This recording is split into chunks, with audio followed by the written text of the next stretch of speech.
عامل جيش الاهلي عامل جيش مرتزقه. انا قايل من الاول الفرقه دي هتقع ماتش من الاثنين، يا بتروجيت يا المصري، عشان الاداء باين. الاداء باين، ما هوش اداء مدرب ولا اي حاجه. اللعيبه اصلا ما جاتش في الشوط الاولاني، قسما بالله لعيبه الاهلي ما جت في الشوط الاولاني. حاجه نيله، قسما بالله يجددوا. ياسين ايه وهاني ايه الناس دي؟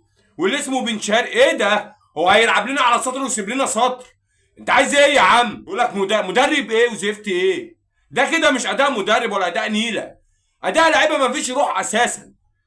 اللعيبه ما عندهاش روح، اللعيبه عادي، كسبت خسرت روح الاهلي مش موجوده. انت رحت جبت الناس دي كلها، والناس دي كلها اساسا جايه من بره. الناس دي كلها اللي انت جايبها دي كلها جايين من بره، لا فرق معاهم انت تكسب ولا فرق معاهم انت تخسر، عادي يعني.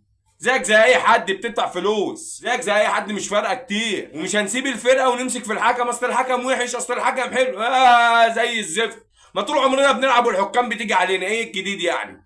ولا حاجه جديده، ايه الجديد يعني؟ مفيش اي حاجه جديده. في لعيبه ما عندهاش روح اساسا للفانلة اللي هي لابساها. مفيش لعيب انا شايفه في قلب الملعب عنده روح يكمل. مفيش يابا. انت جايب الناس دي بالفلوس، ده انت جايبهم مرتزقه يا راجل. انت عامل جيش مرتزقه جايين عشان خاطر الفلوس، لا اكتر ولا اقل. انت بقى تكسب تخسر تولع مش فارقه كتير يا بيه، مش فارقه. قلت لك الدفاع بتاع الاهلي زي الخرا، الدفاع الاهلي كله الزفت. ياسين مرعي ده اي حد ماشي في الصدفه، اي حد ماشي بالصدفه هيعدي منه، اي حد ماشي بالصدفه هيعدي منه. ياسين دوت هو ما عندوش الا حاجه العالي بس، هو ما عندوش الا دوت. انما اي حد معدي في اي سكه هيشوف رخصه سليمه اتفضل عدي.